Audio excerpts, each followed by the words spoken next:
Малку влегуваат македонските компании, посебно еве во Хоризонт 2020.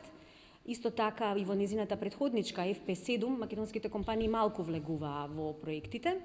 Најчесто се дел од конзорциум кој што работи на некоја иновативна идеја и таа ја развива.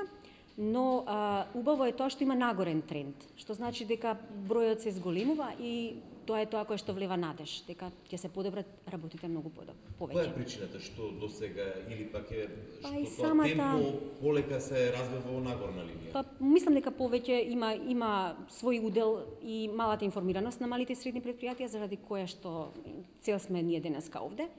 Понатаму може би да се каже и сложеноста и процедурите на Европската Унија за да се стигне до тие средства.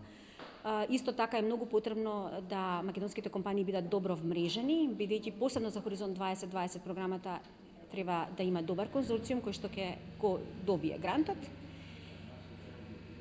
Значи, тоа е тоа од прилика. Дали се потребни некои центри кои што можат да ги едуцираат македонските компании? Да. Мислам дека тоа е многу важен момент и мене ми се допаѓа идејата на Министерството за локална самоуправа и на владата на Република Македонија за формирање на овие центри за развој на регионите, кои што се формираат во изминатата година. Во секој регион има еден центар за поддршка на бизнисите и мислам дека тие центри ќе бидат исклучително добра инфраструктура за натамошно делување помеѓу малите и средни предпријатија, за да се зголемат нивните шанси и за доаѓање до ресурси. Тие ресурси не мора да бидат финансиски, понекогаш се и многу повеќе од тоа, човечки знаење, експертиза и така натаму.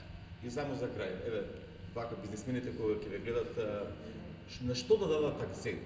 Во која област може да извлечат грантови од Европската Унија? Значи, во сите области кои што се насочени кон новите технологии и кон новитети и иновации. Значи, Европската Унија посебно е заинтересирана за развој во тој дел, значи развојот на иновациите и развојот на конкурентноста на малите и средни предпријатија. Значи се кое што го зголемува нивниот иновативен потенцијал и нивната конкурентност.